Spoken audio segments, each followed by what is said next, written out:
Yes, here we are again. Lovely to see you. It's been too long. Good to see you too, my man. It's been it always feels like it's been too long. It doesn't matter. Do you know what I mean? You're one of the people I wish we were in like the same town. Truly. We just like truly. wander, be like at the grocery store and be like, oh shit. You know, oh my God. What a life that would be. Yeah, just the casual run in, right? Like that's what I love having my internet friends, my long distance friends, but that I miss that. I miss the casual run in with weirdos. And the funny little stories that come with it. You know what I mean? Where it's like, I'm on a quest to buy papayas. You're like, why are you buying papayas? Yeah, for sure. What's up with that? You know? Oh, you got a funny recipe, do you? Yeah, exactly. Like, oh, who's coming over? You know, like it's that kind of. It's my papaya lady. She wants papaya for some reason. Sometimes that's what she wants. You know. All right, so funny little anecdote here for you, since you wanted a funny weird kid story. Sigils are a favorite spell of mine because obviously they're so simple, so easy to use. You can just make them on a little scrap piece of paper. You know what I mean? Yeah. And so I was doing that the other day. I had my little scrap paper out. I shuffled through and it was all wrinkly and whatever. And I was like, oh yeah, I can totally make some sigils on here. And it came time to cast the spell. And you know what I did? I cast that shit right into the trash can. Yep. So it's out there in the world now. But in a fucking landfill. So you know, a lot of the versions of sigil stuff, they're like, burn it when it's done. This is like maybe some like deep time magic, right? Landfills are sort of their own kind of weird deep time magic. You know, I'm trying to save it. Yeah, like, just let's see what we could. You could burn it. You could cover it in rancid garbage juice. Sure. Yeah, as the PGM says. Right. Indeed. Cover this in rancid garbage juice. Yeah, I gotta. So. Well, I don't think. Listen, people who are listening to this podcast, I'm not ashamed of any of this shit. So this works. So I had a little funny story today too. So like I've been reading history of Paracelsus, right? So I've just been trying to think. Paracelsus? Like Paracelsus. Yeah. Okay. Yeah. No. All the way different. Paracelsus. Yeah. No. The how to shit an ancient manual. I'm sure, you know what? I'm sure that motherfucker got into it at some point. Like that's in his like, you know, early modern, late Renaissance, whatever Dr. Biz. I'm sure there's a whole chapter on it somewhere in very angry German. But, you know, when you're reading something, everything starts to look like the lens, right? Like, you know what I mean? Like things are coming in. So I've been thinking with like alchemy and this kind of stuff. So okay. So I go today to do what everyone who's an adult who's sexually active should do, just getting a regular checkup, right? Just getting a test done just because it's that quarter, it's time. Get the test. It's the last time I went, they didn't do it this way. Lady's like, you want the full panel? Yes. You want the HIV test? Yes. I want everything. I want to know I'm clear on everything. Please is there extra I can add in? I want to know I'm clear. That's what I want to know. She's like, have you seen, she gets excited. She's like, well, have you seen the way we're doing the HIV test these days? And I was like, no. Yeah. I don't, maybe, I don't know. I'm not in here all the time, you know? Right. And so it's now like a kind of like traveling sideshow potions trick, right? So she's got like a little like cup thing that she's going to pour these fluids into. She's got 3 different, let's just call them potions, right? Sure. She adds your blood to one of them, swirls it around, pours it into the cup, gets the other one, swirls it in the air, pours that in, and then she like drops in, you know, just like this, like a couple drops of fluid, and she stares at it. She's like,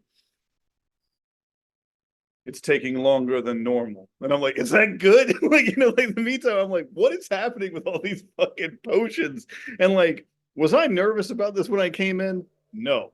I had no worries about this whatsoever. By the time we get to potion number 3, I'm like, did she swirl that too much? There's too much happening. I don't, you know, and like, I am a child of the 80s. You can't just bring in like random hedge witchery to this question. This question makes me nervous. You know what I mean? Sure. So then all this stuff happens. It drains into this little cup, and then like you get like a and does one of those like things where it changes the film on the paper strip it's on, right? Sure. Mm-hmm. Pure alchemy crazy. Now, so she's like, okay, now pick up. So she's gonna be there, tell me Mm-hmm. the interpretation, but legally, I guess, I don't know, to respect my privacy, she's gonna have me look at it first. And I was like, I'm at the Sure. doctor's office. Like, you know everything about me. You know more about me than anybody. Like, you can look at the thing and tell me what it says. I don't, you know. So Sure. she's like, hold it up. I was like, okay. She's like, how many dots do you see? And I was like, I don't know how many dots are good. Right. You know, like Uh-huh. my magic brain is like, I don't know, but good dots. You know, like angels make it good dots. And Uh-huh. I was like, one? She's like, that's negative. And I was like, okay. And I'm like, I was just like, why did we bring so much drama into this Word. thing? But it was interesting to see, like, Paracelsus would have been like, yeah, man, that's how you do them tests. Like, just like swirl it up, shake it up, you know, some Yeah, toad skins underneath here. Like, let's do it. right. When you were telling me that, it made me think of like Lenormand, Yeah. you know, like in cloaks and masks and in a dark room and there's mirrors around and you can't quite tell. And she's gonna crack the cards on the table and be like, all right, so tell me what you see. I don't see anything. I don't know. It's a rabbit. Are my parents fighting? I don't know. Yeah, I guess it's all my fault. It's my fault. I'm sure it's my fault. Right. I thought I was gonna pass. I don't know. Yeah. And then they hit you in the doctor's office. They hit you with that upside down language. She's like negative. Right. And I'm like, I'm Okay. like, HIV Which negative is good. Yes. right? Okay. Yes, we like I negative, remember right? that from being a kid and being terrified. Yes. Right. Cool. Oh, So I'm man. glad to Yeah. hear that there's a certain amount of wizardry that remains in the medical system. I mean, I think good doctors have a lot of it, to be honest. And you and I have talked about this before, maybe, but I don't know if we've shared with other people, but like, I'm not anti-allopathic medicine. I just Mhm. think it has its sphere, right? Like, it's good at Totally. it's really good at some shit. It's not very good at some other stuff.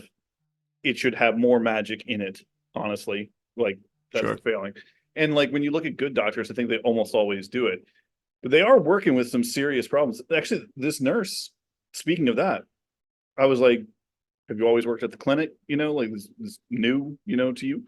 And because she was real shy asking me about my sexual history, and I was like, that's your first week. Like, you're definitely not going to be shy about this in a month, you know. Hmm. But she had worked at cardiac stuff at the hospital. And I was like, oh, why'd you quit that? She's like, I just couldn't take working in the hospital anymore. Like, the environment that hospital, Mm. that ritual Hmm. space is a Hmm. bad ritual space, right? Like, it's Obviously. yeah, it's cracking on her. It's making it hard for the patients to recover. You know, it's stress. Hmm. You know, and so when you were talking about the Lenormand stuff, I was like, actually, I was in one of those like standard urgent care style rooms. You know, that's Mm. somehow Hmm. crazily With the like super the bright same. lights shining right on Yeah, you and yeah. freaks It everything feels out. you're like, I'm in an office, but I'm probably gonna have to take my pants off. You know, like, Right. it's a weird Uh-huh. combination of sensations. And yeah, just but like, if it really was like, I mean, Le Guin has a great bit about hospitals being beautiful, but even if it was like Mhm. Lenormand, you know what I mean? Like, with some drama and stuff, it probably just raised the positive placebo level like so much, just Mhm. not to be looking at a file cabinet, you know? Right. Yeah, sure. Oh, Yeah, and man. it's always clear to me. I think so much about lighting and sound just all Mm, the time. I think about like mm, bright white lights shining down on you is like the very worst possible lighting situation right. that can happen. And it's also the preferred lighting situation in lots of places, including my brother's home. I don't know how he lives this way. I just every That time is I go in there, intense. I'm like, no wonder everyone is stressed in here. Like as Right. soon as you walk in the room, it's super stressful. Yeah. And like there's like absent or like just background noise running. The TV is on, the air conditioning is on, the like just like terrible situation. I forget how many people leave the TV on like Yeah. on a regular And, basis. and say that it's comforting. And there's Yeah, people like no. getting shot up on a TV or like, Yeah. And I, like, yeah, I don't know if it's like the way I process sound or something, but like, I look like got a fan on, whatever, like great. But like the TV is like always pulling at the back of my brain. Like it's always trying to like mhm. get me to pay attention to it. Yeah. And I'm like, no, man, I like trying to have a conversation with somebody. And as you say, like it's SVU or something on the Yeah, TV. for And real. I'm like, It was wow, a what's happening here? it was a bit of a deal breaker for me the other day. I was like over at this girl's house and I was like kicking it. We like, hi, what we doing over here? Nice, We like nice. sitting on the bed and we're all and she's like, I'm gonna turn the TV on because like I it comforts me the sound. And then she puts on Shameless, which I had never seen before.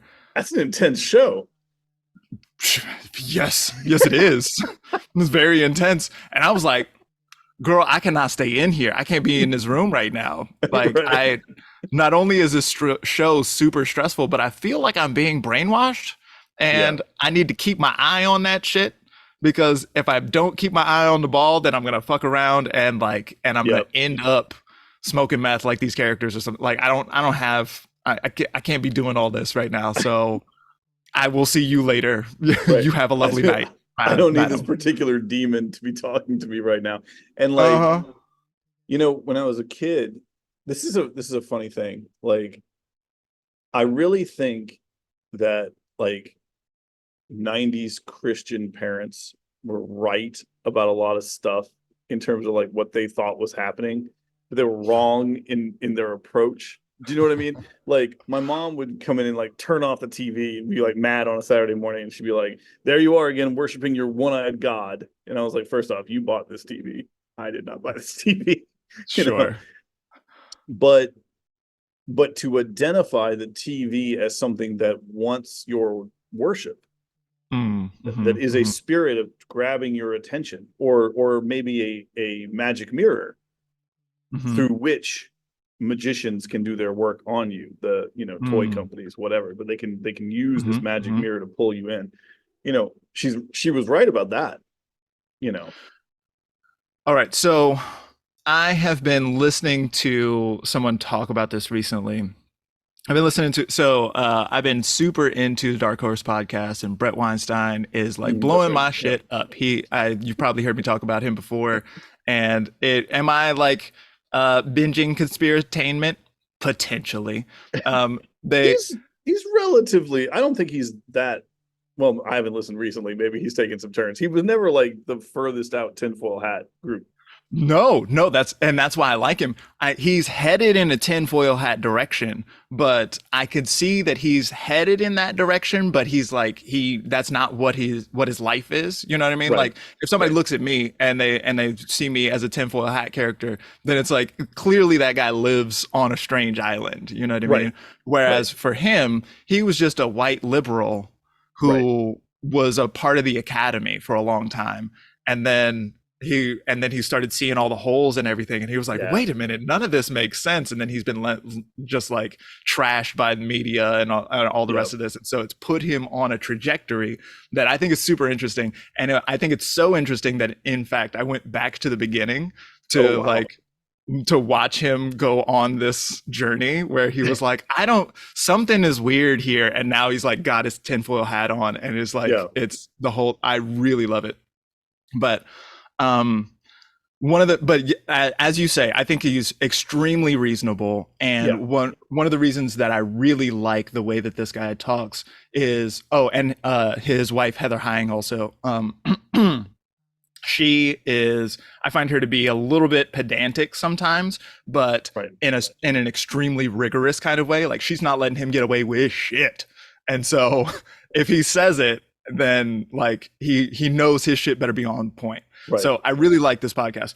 And one of the things that he says about the TV is that it's not the box, it's the business model. Yeah. And so I don't actually know if this is true, because when I think about screens, then there's like a lot to be like thinking about light, the way that Yeah. light functions, and like it's kind of like blinking in a funny way, and maybe the light that comes out of the screen is inflammatory in itself, and all these kinds of things, right? So maybe there's something potentially wrong with the box itself. But more importantly, the business model is that if it's coming to you for basically free, right? And you're like, you are in fact paying for your cable or your Netflix subscription or whatever it is. But if it's coming to you at this like fairly low rate of expenditure, then you are the product, right? Yes. The idea is to captivate your attention, and because your attention is captive, then you can be sold things at Well, a regular and rate. yes, and I would even be, so to take it in a slightly darker, but I still think in the same territory direction, you are being sold. So Absolutely. like, if you come to me and you're like, hey, I want to launch a series of connected TV ads, right? And I want to Mhm. I want to reach some people about my business. What the TV advertisers will do is sell to you that you can target blocks of demographics and Mhm. also programming interests and this kind of stuff. So the audience is the commodity being sold to the businesses. Mhm. Mhm. Yeah. Yeah. And so this, you know, I had never heard somebody say it in those kinds of words before, Right. but the idea that there's been an inkling for a long time from the 70s that Yeah. like something is weird about this TV, and it does ask you to worship it. It does ask you to Yes. sit in front of it and be captive for a long period of time. And there's something that's icky about that I did buy with my money, but there's something weird here, and I think you're like onto something when you're like, oh, the parents are like maybe onto something in a like weird and backwards kind of way. Yeah. Well, so you know, I've been doing a lot of thinking about deprogramming myself from the sort of Protestant Christianity I grew up with. And Mm-hmm. other people may not know, like, I think a sort of mystical Christianity is a very big part of my practice. So like it's not that I have a complete break with that mythos or that storyline, but Sure. but really breaking it up. And but the one advantage those groups had is they actually believed that spiritual things were real, Mm. right? And so, if you run that against a sort of secular materialist kind of look, they have better, they don't have better explanations. They have like better like instincts, Mm. like they walk in the room and they're like, ooh, something's not right here. This is dangerous. I need to Mm-hmm. pray Mm-hmm. pray for Jesus to send a fiery wall of protection around. You know what I mean? But like they're clocking that the spirit of something is off. Mm-hmm. Whereas if you are like, we're all biological robots, you just walk into a room and somebody's like, cool, I don't mind feasting on that. You know what I mean? So Mm-hmm. it's the problem is that my mom would listen to the music I was listening to and presume that I was going to end up a heroin addict in Mm-hmm. Seattle. What's Sure. crazy is that I listen to that music now and I'm like, man, I don't know if I'd give this to a 12-year-old. Like, Yeah. to be Uh-huh. completely honest, like Uh-huh. these guys are singing about some pretty depressive shit and they're all heroin addicts in Seattle, Right. But the difference is that I would let my son listen and talk to him about it. And she was like, we're getting rid of that album. Do you know what I mean? Like, so, Sure. rather than a model of like, you're in this world, you got to learn to deal with it and learn and think about it. Mm-hmm. It's an authoritarian structure, whether they mean it to be or not. That culture produces authoritarian structures. That is really interesting. That's so interesting because that is so I've recently been thinking about moving my content creation in a direction of like cultural critique and like cultural analysis and this kind of thing. Sure. Um, and I've resisted that for a while because I don't necessarily like positing myself as someone who is right about things, Right. um, or like The hot the takes, just like as a thing. Just like don't really, I don't like that yeah. the trap of business model. expertise too, right? Like Exactly, yeah, precisely. But the idea of rigorous engagement with things that I know certainly must be lies, at least sometimes, because they're coming through this box, which has a terrible business model, right. then seems like an important way to engage with the information environment in which we find ourselves. Yeah. Yes. To provide, it's interesting. Like rather than, yeah, a model that, because again, you want to avoid the authority trap. You want to avoid the expert who says they've got Mm-hmm. it figured out. But if instead, so I think sometimes about like, this is a weird jump. The way my granddad would take me hiking, he would always be like, "Do you see this thing over here?" Right? Like he would notice stuff that I didn't notice because he was really good in the woods, and he'd be like, "Do you see this snake? Do you see this thing?" And there's a place for the critic to function like that. Like, as you're going Mm-hmm. through the cultural thing where you're like, Mm-hmm. "Did you Mm-hmm. notice this? Did you see this? And do you see how that connects back to these other patterns of being?" Because as magicians, calling out patterns and how things like that's part of the job is to Mm-hmm. be the one who's like, guys, all the birds left. Yeah, Like sure. it's tsunami time. We need to go. That's Right, right, right. and when we don't do that, when we don't notice and don't but notice and express, right? Mm-hmm. You know. So That actually, what's the way that you said that just now reminds me of when Ivy, who has been on this show before, her image was when the tide recedes oh and yeah, suddenly you can see all of this like land that you hadn't seen right. before. It seems super interesting. Don't you want to go see what's out there? Maybe there's Uh, shipwrecks out here or something like that. And her idea was like, don't fucking do that. Go to the hills right now because that tide exactly. is coming back and it's going to be worse than you ever thought. Yeah. Right? Like that's Yeah. big magician energy to notice the patterns and notice how things connect. Yeah. I may have told you this one before too. I'm gonna stop saying that because I just tell the same stories and people are welcome to enjoy them or not. One of my favorite stories of divination is supposedly a Taoist story. I don't know the actual provenance, but the emperor has called all his diviners together and he's like, do we need to prepare for war? Like, we got barbarians over the hills. We don't know what's up with them. I need to know now if we should prepare for war. And like one dude does the turtle shell burning stuff to come up with an answer. One guy's throwing the I Ching, everything else. And one guy goes out and he sits by he like goes a couple days ride up ahead of the capital and he goes and he sits by the river. And he just watches what's washing downstream. And after a couple days, he starts to see more trash coming down the river. And it's the kind of stuff that men on the move are going to throw away.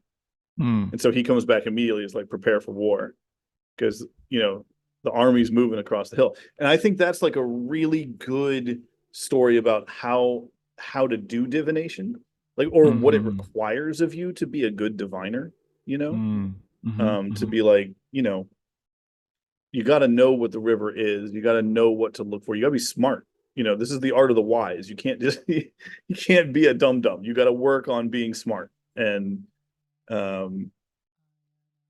then draw conclusions that you can then work with. It's not just looking at the thing and then reflecting it back. It's also projecting into a future. It's that's the whole point. Mm-hmm. Mm-hmm. Yeah. Yeah, that's a good idea about how divination works in general. Like, it's not just about reading cards; it's also about knowing the context that you're actually living in, and what Yeah. kinds of things are you actually talking about, and how do these kinds of dynamics actually go? How do they Yeah. actually feel?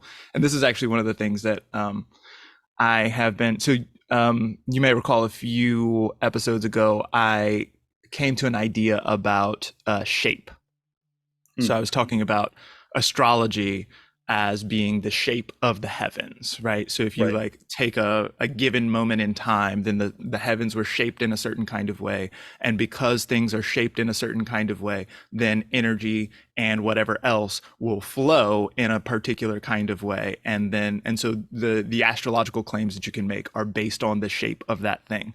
And this is particularly this is an analogy that I like particularly well because it also functions at the level of molecular biology, right? Right. Molecules and enzymes and proteins are shaped in a particular way, and because they are shaped in that way, then they behave in the way that Yes. they behave. And Right. then this is also true at the geological level. So because things are shaped the way that they are, because cloud formations happen in the way that they do, and the mountain ridge is in this spot, and there's a valley on the other side, because of those things, then it behaves in the way that it behaves because of Right. the shape of the thing, right? So I really like this. And so I was going back over my understanding of Taoism recently, and it it jumped out at me that the Tao is translated often as the way. Sure.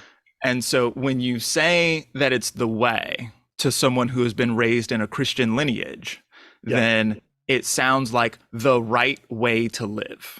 Right. I am the way, the truth, and the life. No man cometh unto the Precisely. Father except through me. Right. Exactly. Which Exactly. is, but that's not what the Tao says. Right. Right. Or maybe you can divorce yourself from that. And then maybe you're thinking something kind of Buddhist, the middle path, right? Sure. Again, so there's a right way to live, and it is Right. this way, which it isn't all of these other things, right? And again, this is not what Taoism is talking about when it's No. called the way. The Right. way is the way that it is. Yes. Like things go in the way that they go because that's simply the way that it is out here in these streets. And so it's the same situation as it's shaped the way that it is, and that shape begets all of the rest of the shapes. The And 10,000 so things. Yeah. and so when I was thinking through this idea of shape, then I thought that I had accidentally found a backdoor into Taoism. Like, yeah, I didn't mean to discover the idea of the Tao as the way, but I got there and was like, oh, people have described this before. So a lot of my Taoist practices through Tai Chi, which of course gets melded at some point into a form of Taoist or heavily Taoist inspired movement meditation. It's not, they get connected at some point. You know what I mean? Sure. And then, but it's been about 400 years and that's fine. People have been using it this way for a while. But shape is, of course, really important in that particular. It's important in all martial arts, but it's very important in how Tai Chi functions as a practical art. Mm-hmm. And, in particular, round shapes, circular movements, this kind of stuff, because Mm-hmm. the shape you take allows you to neutralize certain pressures or impulses on the body and move this Mm-hmm. way. But if you don't teach, and this is where it's interesting, you can't really do so. Let me back up. A lot of times in martial arts, you'll learn a couple things. They'll start you sparring within the first 6 months or something, right? Mm-hmm. In Tai Chi, they typically hold off having you spar for the first 3 to 4 years. Mm-hmm. Now there's drills and there's applications, there's all this kind of stuff, but like just like free playing around, like just get out there and see what you can do. They hold it off.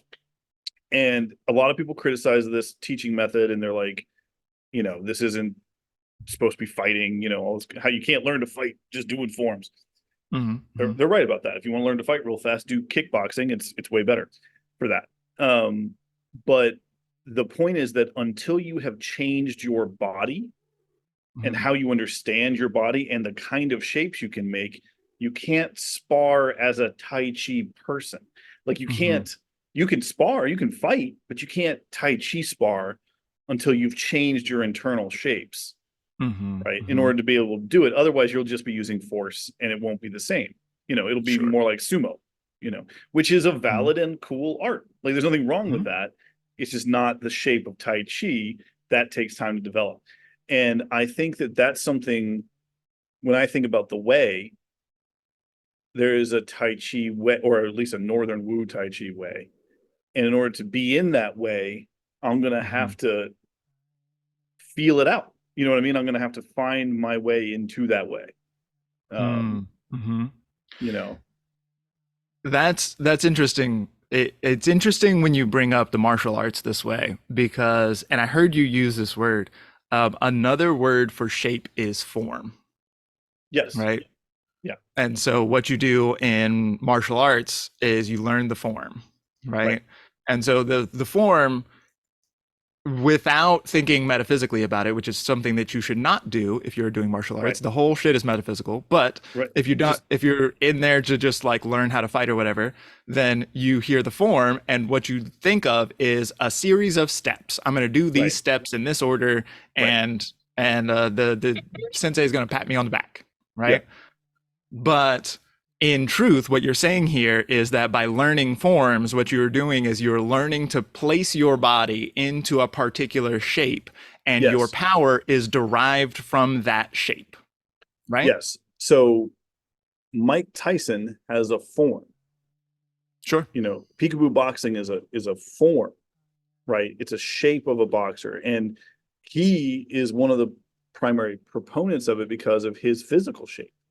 Right, his physical gifts make that a form that suits him well, right? You know, that he can work. Not that he didn't work like a maniac to get into that thing, but like he did that. And it's interesting. So with Tai Chi, people will be like, "What's an application for this?" And you're like, "There's an infinite number of applications. It's not a system that teaches you one, because what it's teaching you is movement and understanding, right?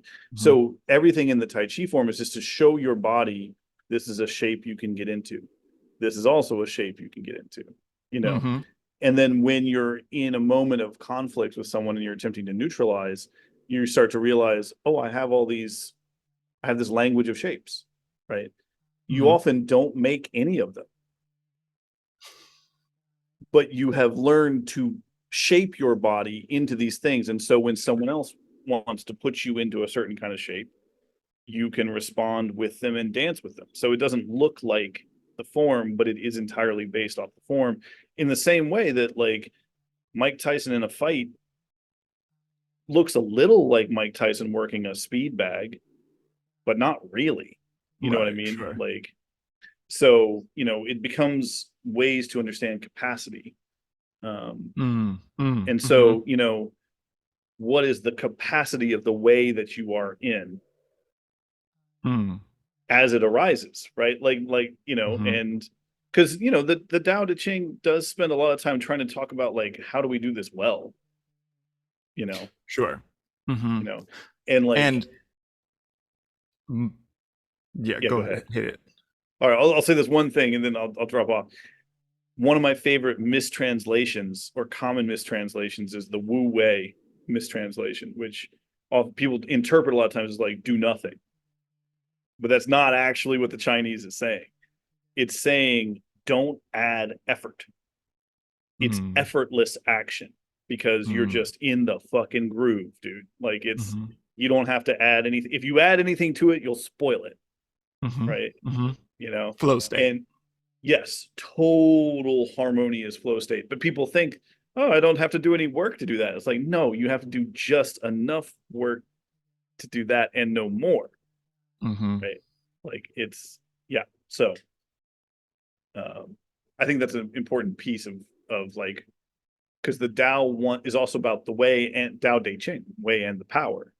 Right? Yeah, you know, when I think about that sort of thing, like so the Tao Te Ching is going to spend a bunch of time being like, oh, well, here's how you do a good job doing the thing, right? Yeah. Or and so then you get back into the like, oh, this is the right way to live or something like that. Right. But that gets me to this place where it's like, no, that's not exactly what what we're getting at here. What we're getting at here is that in the event that you know, and this gets toward the moral relativism that I talk about every fucking time, is that like there's no such thing as the right way to live or something right like that, right? Yeah. There is such a thing as the right way to do the thing in order to get the outcome that you want. Yes. Right? If you want a Yes. particular outcome, there is a right way to do that, and there's a million ways to fuck that up. Right? Yes. And Yes. so the idea here is, if you want things to go well, if you're Sun Tzu and you want to win the battle or something like that, there's a right way to do that. And that way is knowable, because the way is knowable, because the way is the single universal way that everything follows. Yes. Right? No matter where it shows up, it is, you know, and that's one of the things that was first very attractive to me about Taoism is, and I think this is a kind of like freshman seminar 101 take that then develops on you, you know what I mean? Like, but the idea of like, all ways are the way if you do them as the way. Yeah, right? Sure. The kind of like bullshit. Yeah, it's kind of bullshit Taoism makes you say, which I really love, by the way. Sure. Well, this is the way that I always talk about perfection. Like the world is perfect as it is, because this is the way that it went. And so there is no, like, there are plenty of things in the world that I don't like and that are not to my specifications or whatever, right? But all the ways are the way, right? It's because like the way that it went is the way, right? And it could never violate the way. The way is always going to happen. Even if you think you're going to violate the way, that's how you put yourself in such a bad mood. Yeah. The piece of that I sit with is that clearly the Taoist texts in general do talk about disharmony. They talk about things that are out of the way, you know, and, you know, grasping or pushing or doing this kind of stuff. This is not the way, right? So like so everything that happens is contained within the larger container of the way. And perhaps in some sort of grand Tolkien-esque, you know, beginning of the universe thing, those things that appeared disharmonious are actually still contained in a larger harmony, you know, totally possible. But when you are in the smaller scale of the disharmony, it's okay to be like, this is not the way, guys. This is unharmonious as fuck. Like, we gotta fix this. And part of what I love is the idea that we are our wish to harmonize, or our skillful approach to it, not pushing, not forcing, because that is different. But like, you know, because you can't force it to be right. That's not right. That's not the way, right? But our balancing contributes to the larger harmony. Sure. Yeah, big time. And that's one of the things that humans are really good at is gardening. You know, like, yes.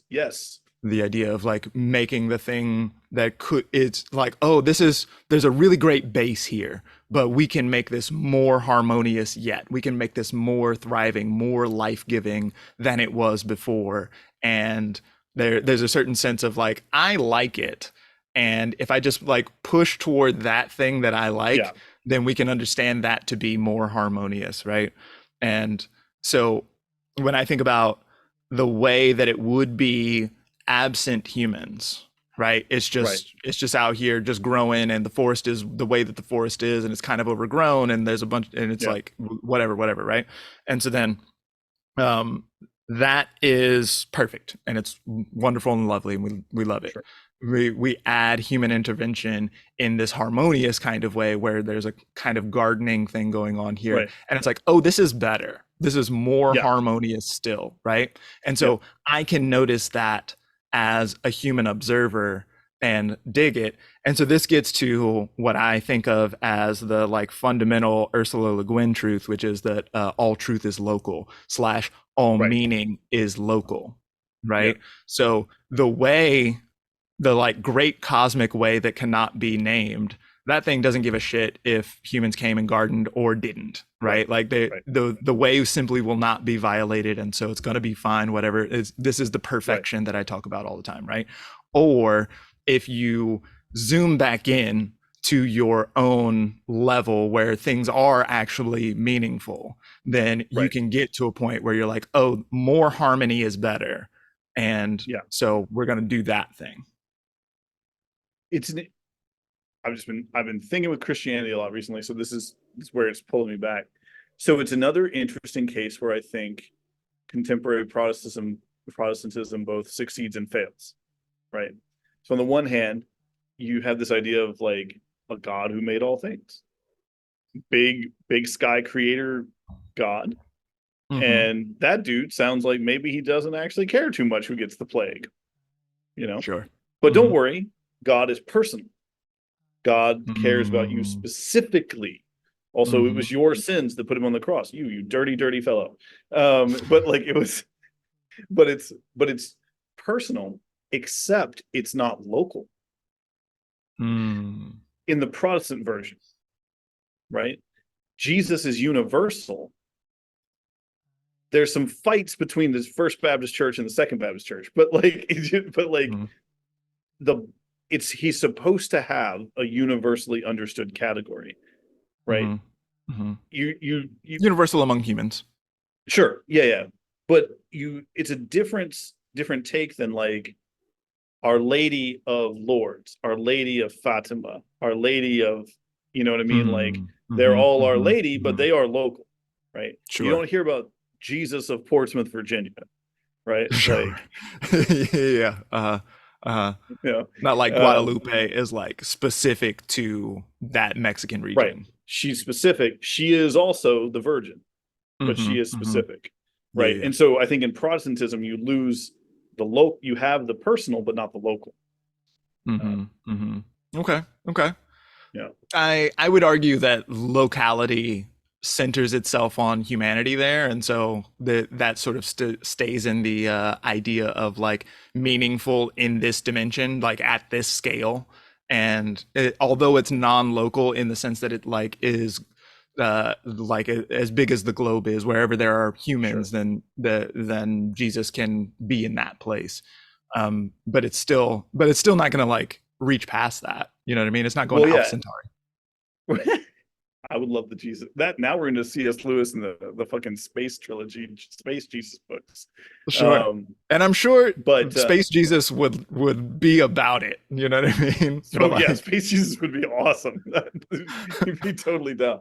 But I think some sojourn into paganism has done me a real solid here. I still think Christianity works better as a pagan practice actually, or as an animist practice, rather totally. than a monotheistic practice, because when we think about the Dionysus of this place, or even though or Mm. Orpheus, even the idea that in one town Dionysus is like, I'm all about grapes and I'm all about this, and the other town you're like, I'm the king of the underworld. You're like, whoa, okay, cool. Tell me more, But Uh-huh. you would make pilgrimage to the specific town and to the specific place to learn the mysteries of that place. I think we've lost a little of that. I think we traded something there that was really important in Mm-hmm. terms of getting more to the shape and the real. You know what I mean? Like Mm. uh, saints always feel to me at least, saints feel realer than Jesus. Sure. You know, and I think maybe Jesus doesn't work quite as well taken out of Palestine. You know what I mean? Like Sure. that, like his metaphors, his time. This is all very specific. You know, Mm-hmm. Mm-hmm. um, you know, it's yeah. So anyway, I've been thinking about some of that kind of stuff. Mm-hmm. The kind of I, Taoism you and I are discussing is a particular kind of Taoism too. oh yeah. Yeah. I have no doubt that Lao Tzu would laugh me out of the building. No, I don't think even in that way. Just that we have received it. Neither of us have taken it in Chinese. Yeah, that's why. Yeah. You're like, Well, this they would have motherfucker has laughed just no idea because what I'm they're talking like, about. yeah, This guy like, is not reading the traditional Chinese character. Like this guy has no idea, literally no no, idea. yeah, and they would have thought we were fucking barbarians anyway. They're just like, what are these assholes doing coming in Yeah. here? Mm-hmm. Just Um, but it's one reason that like I actually don't seek out other translations than the Le Guin, very Yeah, often right. Uh-huh. because I'm a localized linguist Uh-huh. Taoist. You know This what I is where mean? I Like, live at. Uh-huh. yeah, I'm not trying to pretend I know a lot about warring states China. I have a little Yeah. idea, but I don't really. This is, and so, but the value there too is like that is my lineage, Mm-hmm. Yep. right? And so it's good to know who your teachers are. It's good to have a lineage, even if it's just through books. Doesn't have to be. Didn't have Sure. to meet. I would have loved to have met Grandma Ursula in person, but like that Sure. was not my But timing. I'm we like, do get to read Ursula Le Guin in the language that she wrote in, yes, yes, which is all of them, even the important. ones she made up. Yes, Yeah, yeah, yeah, exactly. And yeah. she made up a whole bunch of great words. Shout out to the word "kleggage," which I So use on a regular good. basis. So, It means drudgery for those who yeah. might not have seen that. But yeah, so we have that advantage, and so that I'm totally with you in the lineage thing here. I want to come back to shape and form for a second because what's interesting when we think about shape and form and how it sort of underlies the ongoing creation event Right. is that so you were talking about in Tai Chi putting yourself into a particular shape, right? Or taking on the form or putting Right. yourself into formation, right? Yeah. And Yes. so that's what information is. True. Your And so information. exactly, it is literally the thing that gives it shape, Mm-hmm. right? Mm-hmm. And I went looking for a definition of information, and that's all I got. There's like Yeah. what's information? Like nobody knows. Nobody knows what information is. Impossible but it to. yeah, but it is a forming of certain things in order Mhm. to make a pattern or to make a story. You know what I A mean? Like, constellation. Yeah, a yeah, constellation of data points that yeah. sort of like gives you a shape, and then you can use that shape to understand where you are in the world or whatever else you use information for. I love, by the way, and some of it's the geomancy, you know what I mean, and the figural representations, but I love constellation as the metaphor for how we should learn things, how we do learn things, how we Mm-hmm. communicate with each other. So many cases, and like, listen, if you're not calling your wizard friends on a regular basis to tell them about the weird shit that happened to you, you're missing you are missing the language of the universe, because Mm. so often I will tell something. I'll hear a story from somebody. I'll be like, "Oh my god, did you hear what happened to so and so?" And they're like, "No, tell me." I'm like, all right. So I tell them the thing, and they're like, "Oh my god, I had this other thing happen that was related to the thing the first person told me about." So I'll go back and tell them, and now all of a sudden, even though those two don't directly connect, by having 6 or 7 points, all of a sudden we're all able to better see the message, right? Mm-hmm. Mm-hmm. Yeah, love a good constellation. Constellation is a great way to approach ideas generally. So, all right. So then thinking with information, right? So Right. we are currently in the age of air and will be for the rest of our lives. And this is a new phenomenon. We moved from the era of Earth into the era of air. What was it? 2020, 2021, something like Something this. like that. Yeah, And so we're going to be here for 200 years, and even the people who are not astrology kooks have been calling it the age of air or the age of information for a yeah, period of time and whatever, right? And so we live in this moment where excuse me, generative AI is creating all this extra information, and it's maybe weird, and like is it real, and all this sort of stuff, right? yeah, Becomes an issue. And so um I so at the turn of the era, then one of the things that I said, not really having a way to understand it, but just looking at the symbols and being like, okay, I think this is what this means, is that the power doesn't come from earth things anymore, doesn't come from right, stacking wealth and resources anymore, but rather comes from information and words yeah, and communication instead. right, And So I didn't understand what that could mean, and I haven't like had a good grasp on how like 'cause, like don't you just follow the money? Like don't you even if you like have the words or whatever, like don't you still follow the money? And no is the answer to that No. question. Yeah. No. And so I have been thinking with this for a few years now, like trying to figure it out, trying to figure it out. And then who should come to my rescue but my man, Brett motherfucking Weinstein. Oh, we're So back. All right. Yeah. Yeah. we're back. Yeah, yeah, yeah. Uh-huh. All right. Roll it out. Full Go for circle, it. baby That's boy. good. That was good. That's how That I was really live. good. That was great. So so he has this concept that he calls the time traveling money printer. And so the basic way that this is goes down is that so in a market economy slash probably all the time, it is valuable to have insight.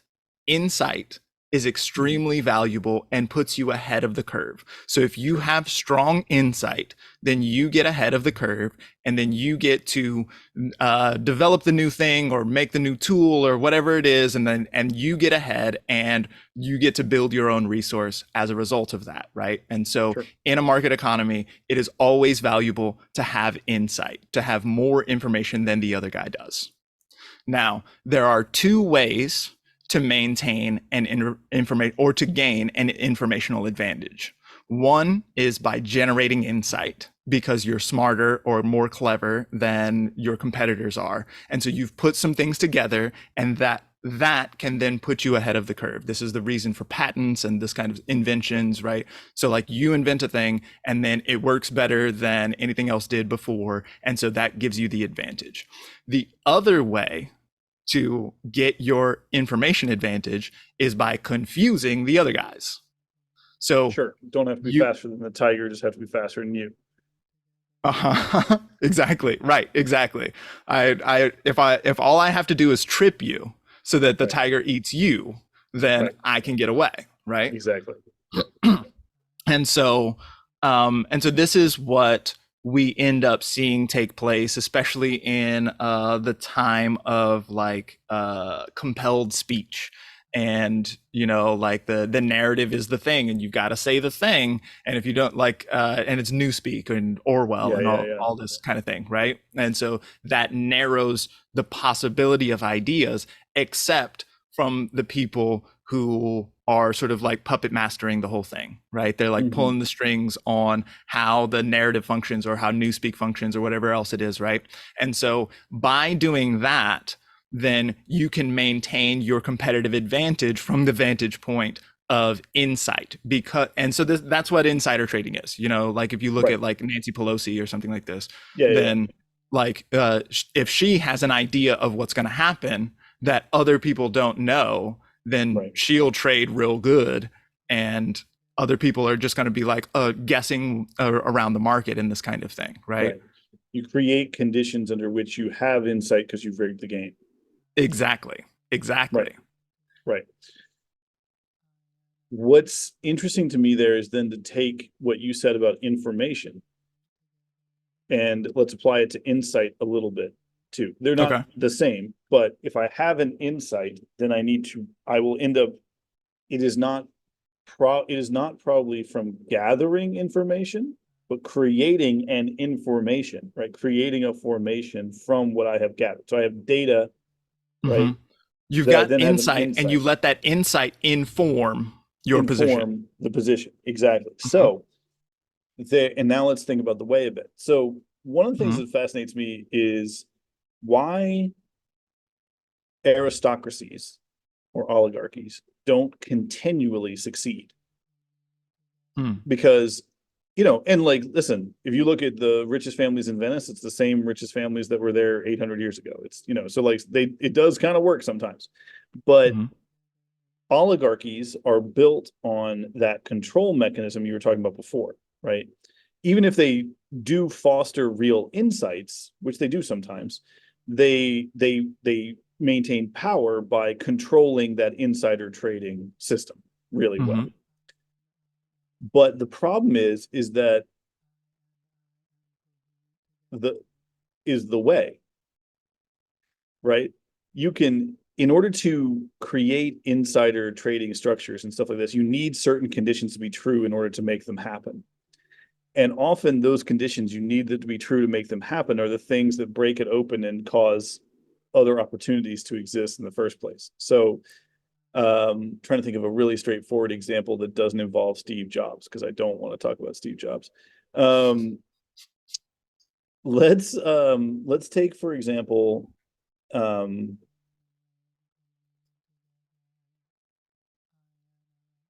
just take, he's a real asshole, but I'll take Henry Ford for a second, right? Okay. So, here's a guy who had a certain amount of institutional control, but wasn't like top of the line, right? The other rich people, there were rich people around him that kept him from doing what he wanted to do. So he figures a way to adopt assembly line process, put it in the car, and make it, the goal of it was to make it affordable to more people, to democratize the technology, right? So you have something that had previously been an example of aristocratic or oligarchic power being redisseminated to a larger group. The story of money, right, is both what had kept that from being democratized originally and was then used to make sure it could be democratized later on, right? The people who were rich couldn't be like, I have bought into the idea of selling people things, and selling a lot of people things to give me money. I can't cancel that now just so you can't get richer than me, right? I'll cancel my own ability to do stuff too intensely. So it's built, the form requires this to happen. It's one reason that I have become, again, we've talked about this before too, but like corporate capitalism bad, that's an insider trading thing. But capitalism itself, the idea of ideas and sharing and doing this kind of stuff, good, in part because of this reason, and why corporate capitalism will never totally win, although it can disrupt and cause a whole shit ton of problems, is because it has to produce value or it will eventually collapse in on itself, right? So like when you sit down with a company and you're like, okay, we're gonna have a business meeting, and you have an entrepreneur and they got a team of like 3 or 4 people, right? And then the other team, the money guys coming in, they have a team of 18 people, most of which who are doing nothing but went to college with somebody, right? They drain resources in a way the other team doesn't, right? Over time, the shape of control and how money works is going to pull apart that corporate structure, right? Now, I like accelerating this. I like to balance the harmonies. You know what I mean? But I'm interested by what you're so about this idea of like, if information, what we form, has an embedded story in it that frees things up, then we're doing better. If it doesn't have that, we get scattered, we get controlled. Yeah. So what's the time traveling money piece though? What's that? Well, so the idea is that you can. So he brings, and I don't necessarily like this title very much, but he's like, all right, so everyone has done the thought experiment. Like, if you had a time machine, how would you make some money doing that? Sure. Right? You could go back in time, and you could be like, and you could go back and buy shares of Microsoft when they were 50 cents or whatever, you know what I mean? Like, very simple to understand how you could make a bunch of money this way. Or you could go forward in time and catch an idea of what's happening in that landscape, and then come back and then make your trades based on that, right? Or whatever, right? And so by fogging up everyone else's glasses, then you can effectively put yourself in that time machine, because you know where the insights are, and other people don't have an idea of where the money or where the insights are. Right. If you're right.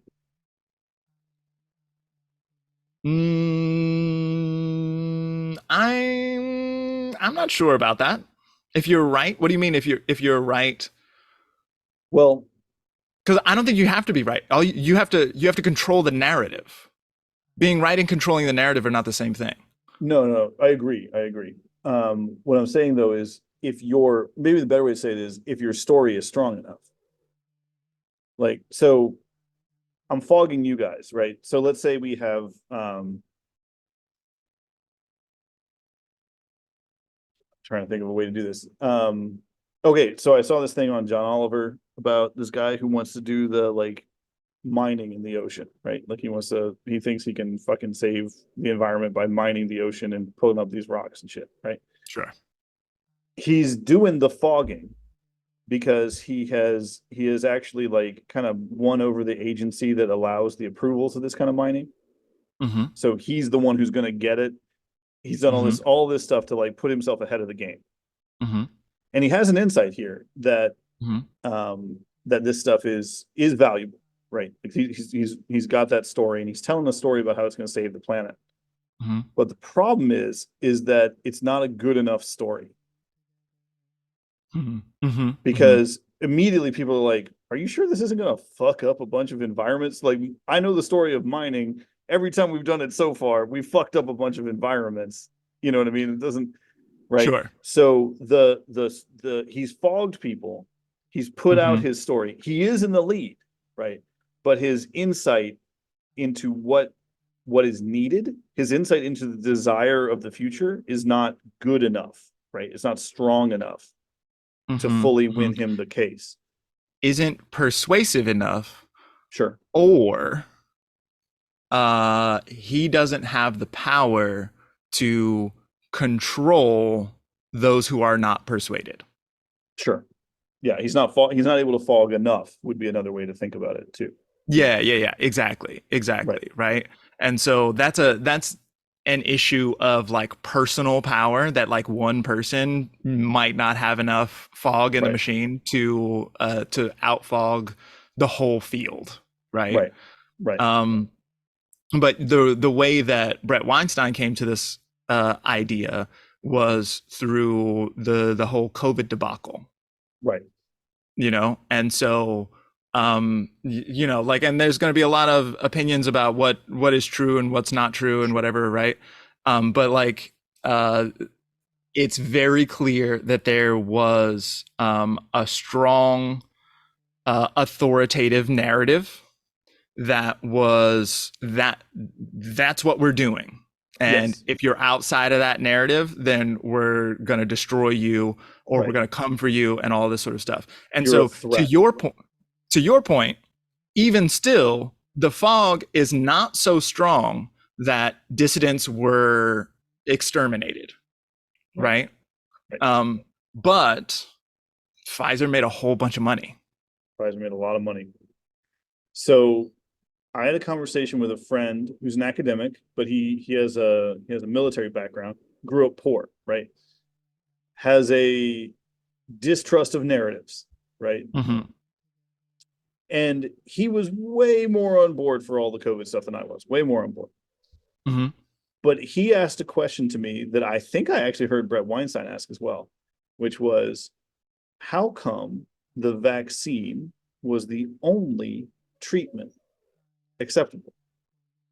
Because, and the reason I'm bringing this up is because I think this was part of the fog and was also part of the thing that wasn't as persuasive. Because, you know, doctors, that's not how they normally work. Doctors will be like, here's your vaccine, and also here's your medicine for whatever the fuck is happening to you right now. You know, and it's certainly in the beginning of the pandemic stuff, people were told, well, no, don't treat, only give them the vaccine. Like, that's something doctors were informed by the authority to do. And some doctors were like, that's nonsense. I'm going to try whatever I can for my patients. And some doctors were like, okay, I guess that's what's being done. But that gap was where Pfizer made all their money. Because they made you think they were the only game in town. You know, and you know, again, whether however people feel about this, the scientific research behind this, or the ethical stuff, or any of that, doesn't really matter. There was a fog that said only one method of treatment exists, and please don't look too close as to whether that's the best one. It's the only one, right? Mhm. And that was different than how we approach things typically, even in pandemic scenarios, right? Mhm. So the question then is like, how did they pull that trick, right? Like, Mhm. and then that's the interesting sort of thing about, and how do we avoid letting that fog us in the future? Because I think, again, I think no matter where you come down on it, I think everybody can agree that was a weird twist for medicine. Right. And we probably don't want to keep doing that where we think there's only one answer to something, like that doesn't, Yeah. the information, the way of medicine, that does not jive with the way of medicine, because it wasn't the way of medicine. It was the way of big pharma, right? It's the way of making money. Right. And Yeah. and then, if there's a virus that, like it's just going to evolve past it. You know what I mean? Like Yeah. like But anytime you've wait, got that the means singular. I get to do Say my new again? update. I get to do my upgrade though. Exactly, right? And so and the way shows this to us. We are well aware of the way Yeah. that, and then we implement this thing, and then it's like, oh, the way already told you that it was going to dodge that. So here we go. Whoop. Knowing which way you are in currently is Mm. another really important thing, because I would argue Mhm. that actually the way that story is in Mhm. is computer viruses. You got to update your software. You got to get a new patch. You got to do a new Mhm. thing. You got to, Mhm. so it's not actually a way of medicine. It's a way of technological Mhm. adjustment. It's not based on the idea of a biological system even, right? The way biological systems move. It's based much more on the way of information stories move, right? Or no, I'm mixing there for a second. Let me explain again. It's based on the way of like how electrical information systems move, right? These code So things. what is based on when you say it's based? Sorry. So what I'm saying is the Pfizer move to say, here's your new vaccine, and oh, did the virus change? Here's your upgrade. Mm. That's Mhm. actually a Mhm. technological way. It's Right. not a medicine way, because a medicine way would look at it differently. It would have a different focus. So Sure. knowing which of those you're in, like Yeah. if you think you're playing medicine, but you're actually playing technology, you can get confused. Right. Yeah.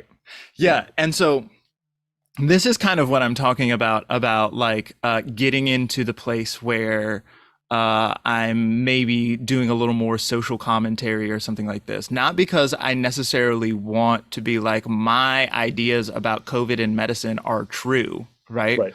But more about like identifying where we are in the information Right. and then placing ourselves in a more advantageous way to both the individual and the community at large because we have been able to see past some of the fog. Right. Right. And, to end, we started this earlier with me saying a little bit about how I don't think all allopathic medicine is garbage, right? That's another Right. Yeah. thing. Yeah. Because I think from the magical side, sometimes you get this other lens, right, of bad information where you're like, oh, that's Sure. all bad. And you're like, no, man, it's not like your kid has asthma and they give you an inhaler. Like, yeah, there's lots of herbs and stuff that can help too. But in that moment, that inhaler is pretty good, Yes. Dope. like, so it's, we can fog ourselves too with being too attached Hmm. to one understanding. Yeah. Right. And so that there's a lot of utility in a dynamic model, Yes. right? Yep. Which is part of what I was getting at in my racial discussion, which was that the idea of race was a real big and important factor that made a lot of sense to focus on in the 60s and 70s when Yes. the civil rights movement and all of the there was like women's right or women's lib I think it's called, Yep. and gay rights and while all of that stuff was happening, it made a lot of sense to Right. really focus in on the identitarian piece. You know, each Right. person's intersectional identity made a lot of sense in that moment to focus on. But because we live in a dynamic world where also the power structure is evolving, we have to evolve in response to that. And Yes. the model needs to be dynamic all the time. We need to be changing what we're paying attention to and changing the way that we even approach resistance, because what worked in the 60s is no longer going to work, because the power structure learned from that the same way that we learned from Right. the power structure and resisted appropriately at that time, you know? Parrot. I'm gonna say another thing about Paracelsus because he agrees with you, which is he would say that in order to treat people, you have to know the territory they live in. That Yeah. medicine does not work universally. It works based on what's going on with the people there. Because if some dude's eating something totally different than what, you know what I mean, than where you get this medicine from, he's going to respond to it differently. And so this whole idea of like, you got to measure the change, you got to see it happen, you got, all right, great, we got through this identitarian stuff, we understand more about identity, great, how do we use that to take the next step, how do we use that? And yeah, I podcast listeners, it is later in the evening and I have had a day, but Zamboni and I are going to do a part 2 here because I want to get into like, I want to, now that we've talked about this, I want to get into where do we go? Right. You know, and I think you had a good thing and if you guys didn't listen to the podcast we're referencing race and stuff, go back and check it out because it really is something that I find very inspiring and positive moving of to say like, okay, great. This is where we are now. This is great. We know how we got here. How do we imagine better? How do we imagine? Because it's happening anyway, as you point out very well. Like the race categories of the 20th century are not going to apply. They already don't apply well. They're going to apply less well the longer things go on. And so what can we imagine instead? You know, what information can we provide? See, I'm listening. Okay, but yeah, ladies, I want to. now let's get information. Dude, I've been trying not to say that the entire time. Ever since you said that, I was like, Beyonce already covered this, and right. Well, so did Paracelsus. Like we were, you know. yeah, but Beyonce's a better reference. Yeah, that's why I went there. Yeah. So, so I'm gonna take a bow because I can feel Okay. this building. But we're gonna part 2 this and soon because this is really, really exciting. What is I want to have one last question though. You're talking about cultural production and applying this lens, right? And trying to, as a way, right? Sure. What are you hoping to start with? Like, what are you excited about? Where are you hoping to turn your eye of Sauron? Where are you hoping to focus in the beginning? Okay, I don't like being compared to Sauron, sir. That's fair. That's fair. I will, you know, like I it's hard to say. You know, I think the best look for me is to because I am in the fortunate position of not fitting neatly into any particular identitarian category. And Right. because of that, my YouTube algorithm is extremely confused and Yes. doesn't know what to show me. And so I hear hot takes from a lot of different directions.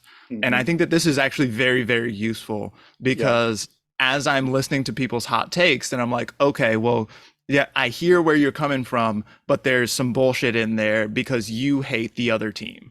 And then I listen to the other team and I'm like, okay, I hear what you're coming from here, but there's some bullshit because you hate the first team. And so, and it's not necessarily even a dichotomy all the time, right? There's like a lot of teams who all hate each other.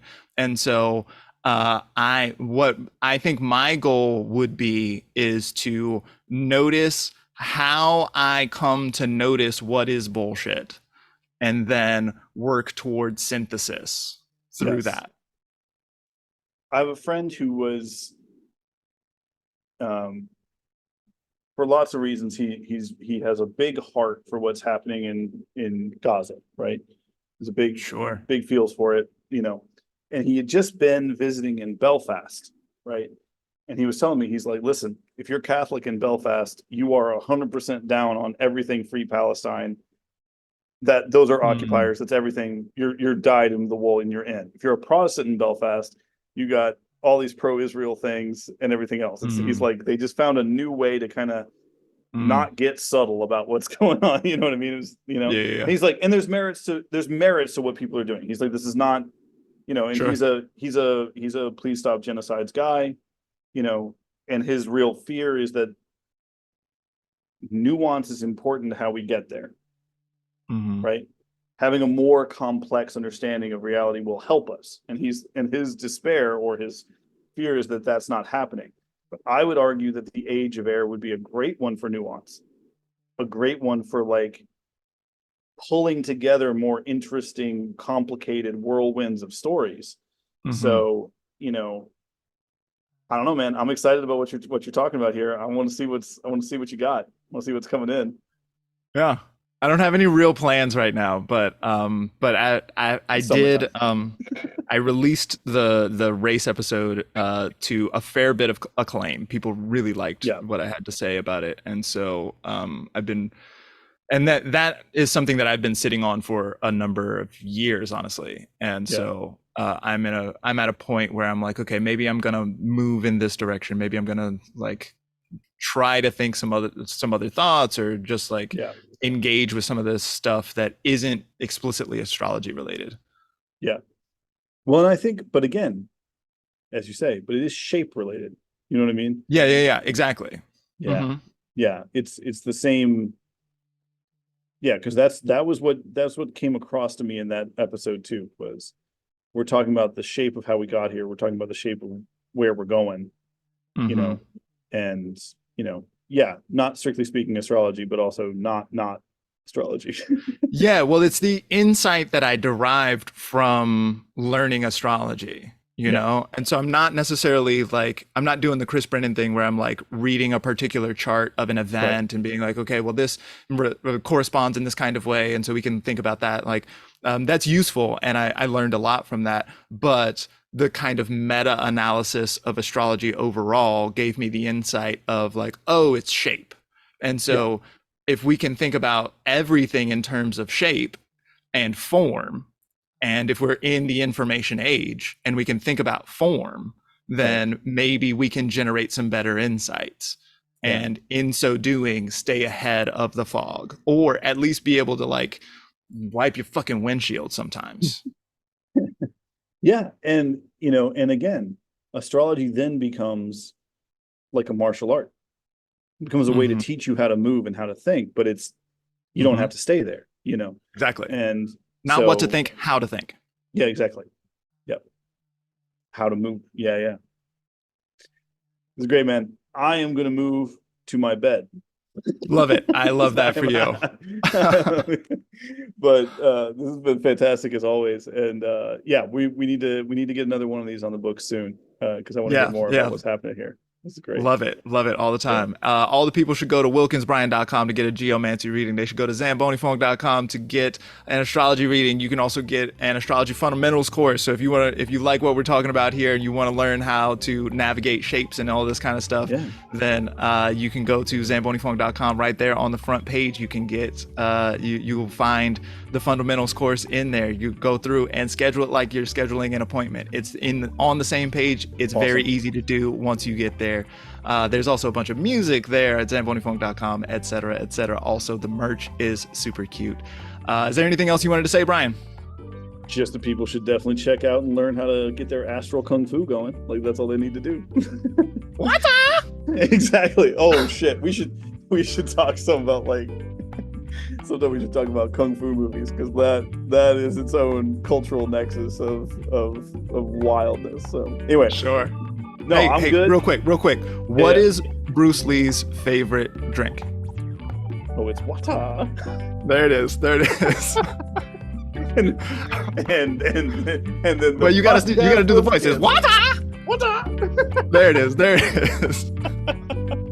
Beautiful people, thank you so much for being with us. We will check you on the flip side. Peace and blessings.